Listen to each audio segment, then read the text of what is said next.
السلام عليكم. النهاردة هنعمل مع بعض الرز البسمتي.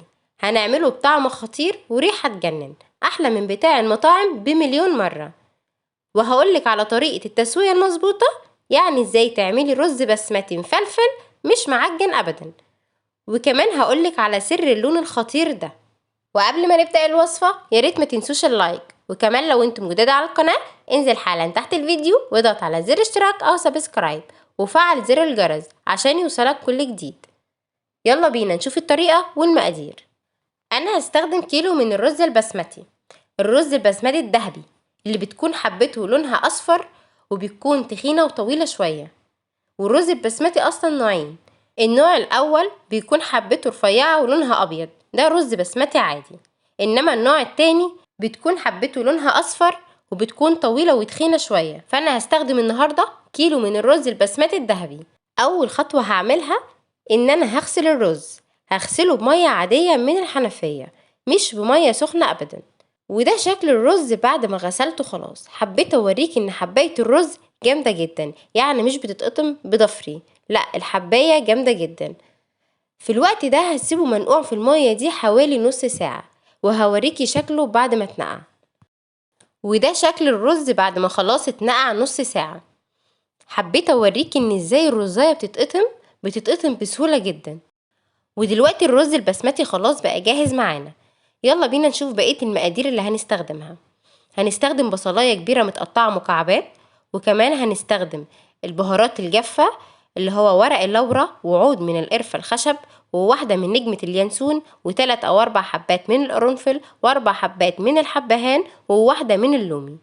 وكمان هنستخدم البهارات البودر اللي هي معلقة صغيرة من الكركم والكاري ونص معلقة صغيرة من بودرة الزعفران ومكعب من مرقة الدجاج، وطبعا مش هننسى الملح. في حلة على النار هستخدم معلقة كبيرة من السمنة و3 أو 4 معالق من الزيت. وأول ما السمنة تسيح هنزل عليها بالبهارات الجافة اللي هي ورق اللورة والقرفة الخشب ونجمة اليانسون والقرنفل والحبهان واللومي، وهقلبهم كويس جدا لحد ما يتحمصوا وريحتهم تبدأ تطلع. الخطوة دي مهمة جدا وبتغير في طعم وريحة الرز البسمتي، أهم حاجة تمشي على الخطوات مظبوط. وبعد ما البهارات الجافة خلاص اتحمصت وريحتها طلعت هنزل عليها بالبصلاية الكبيرة المتقطعة مكعبات وهقلبها كويس جدا مع البهارات الجافة لحد ما تبدأ تحمر ولونها يبدأ يغمق شوية.